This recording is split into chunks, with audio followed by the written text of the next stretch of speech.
Terve ja heipä hei.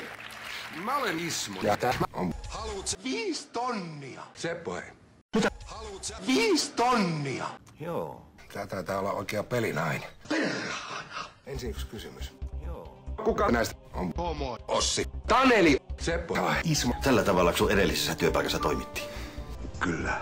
Homo. Ai minä vai? Joo. Asiahan on sitten sille selvä.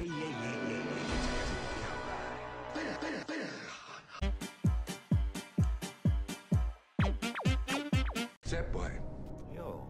Kuka suomalainen mies tosissaan haaveilee jostain? Homo.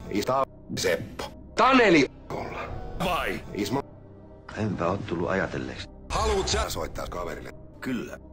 Okei.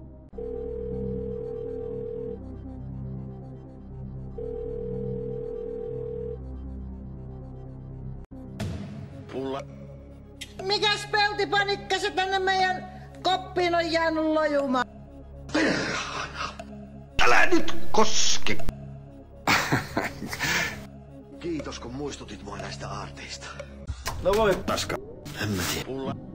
No niin, Seppo. Vasta pulla.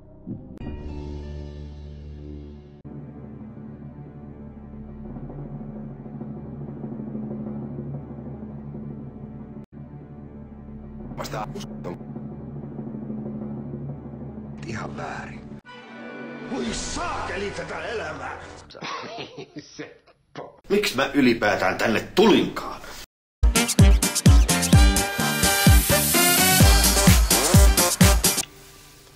Paketti hiivaa. Avaa! Sokeria 6 kiloa. Siitä tekijälle paljon iloa. Kuulitko? Pulloon. Pullo vankolle ja hyvää tuloa. Anteeksi! Eikä mä tullut huonoa aikaa. Ole hyvä ja poistu. No en. Ehkä sun olisi paras mennä kotiin. Homo. Äiti, se oli... Aha.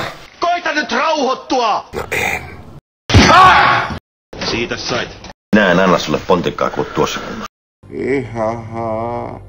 Ihaha, evo herra, mudra. Sen verran sanon vaan, että vaarallisen paljon alat kuulostaa äidiltäs.